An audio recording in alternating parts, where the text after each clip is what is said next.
Well, I moved from law to political consulting to journalism, each one of which tends to pay less than the one before and perhaps has a lower level of intellectual honesty and integrity.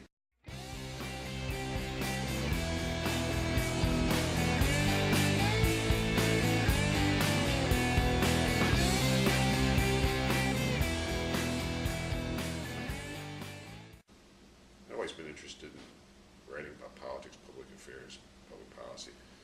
I was a Democratic campaign consultant, and I came to believe less in the Democratic Party platform, so I moved into journalism because I was growing more conservative, which it seems to me is the opposite of the motivation of very many people of my generation and the generation thereafter in the journalism business.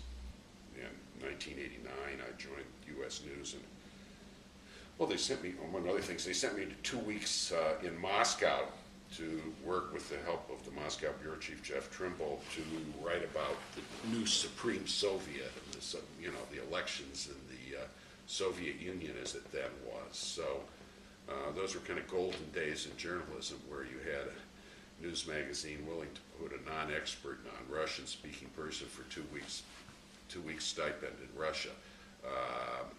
Expense accounts are not as generous anymore.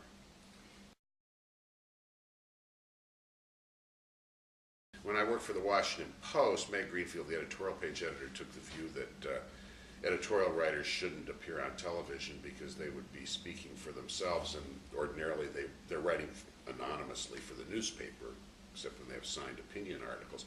And I think that was a reasonable position, and I didn't mind that. When I went to U.S. News, after a while, I got some bids to be on television, and after first saying, "Harumph, I don't want to do something undignified like being on television," I promptly accepted them.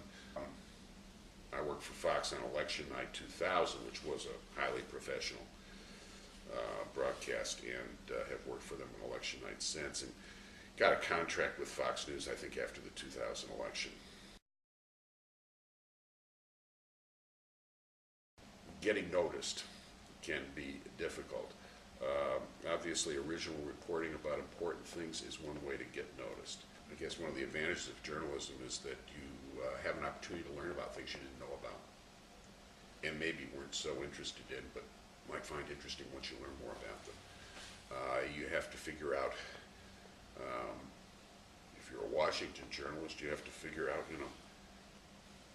if I wanted to lobby for this public policy position, how would I go about it? Because that's where the story is, or one of the stories is. So you want to be able to figure out what very high-paid lobbyists do.